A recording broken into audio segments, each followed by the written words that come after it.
What erosional landforms are created by wave action? Wave action is a major force that shapes the coast. Waves erode the coast and produce different erosional landforms.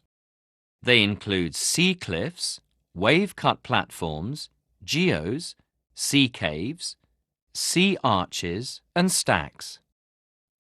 Let's take a look at the formation of these landforms one by one.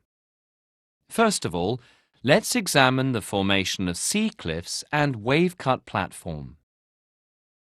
Sea cliffs are steep rock faces adjoining the coast. Waves repeatedly pound against the coast between high and low tide levels. They erode the part of the coast and form a notch. Undercutting continues between high and low tide levels. The notch is enlarged. Eventually, the overhanging part of the notch collapses. It forms a sea cliff. Wave erosion continues. The sea cliff retreats inland.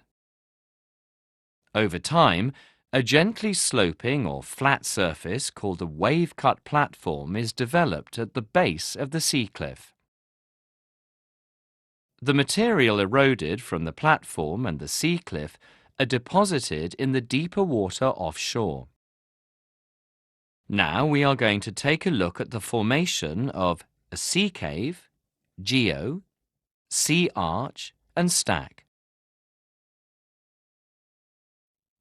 Wave erosion works more actively along the lines of weakness of headlands.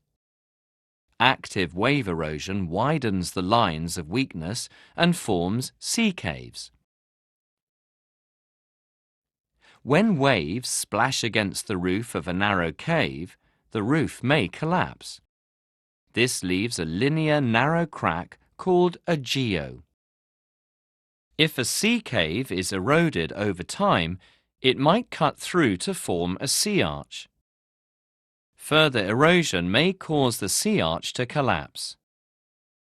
This will leave a steep-sided mass of rock standing offshore. This is called a stack. All these coastal erosional landforms can be found in Hong Kong. See if you can see some when you're having a boat trip.